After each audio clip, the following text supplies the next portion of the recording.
Ito mga ka-Mr. Brain, mas mabilis na pag-ayos ng electric pan, no? Para hindi na tayo mag-backlash pa ng windings dito para hanapin yung fuse. Yan, no?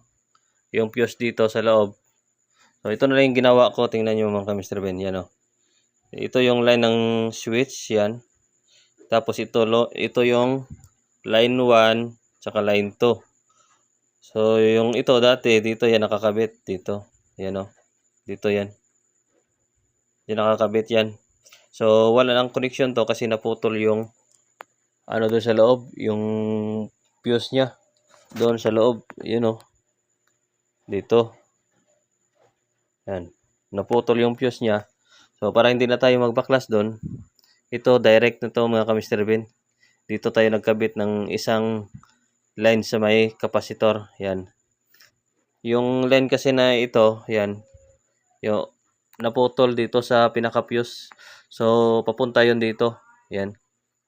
So, yung ginawa natin, para hindi tayo magbaklas ng wire dun sa loob, kinondim natin to, hindi na natin gagamitin to.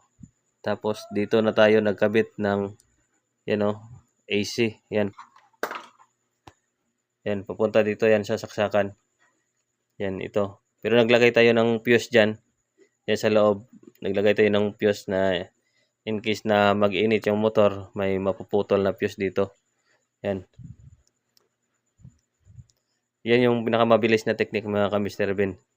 Tingnan nyo mga ka-Mr. Ben, saksak natin. Paikotin natin yung pan.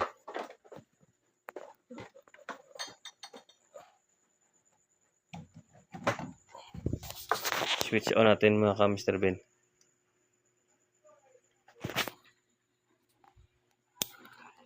Yun. Yung mga ka-Mr. Ben, oh, umiikot.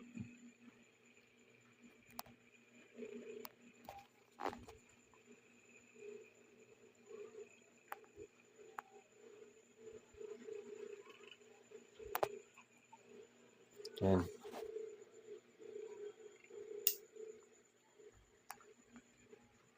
Yan number 2. Yan number 1. Tapos, ito naman yung off. Yan.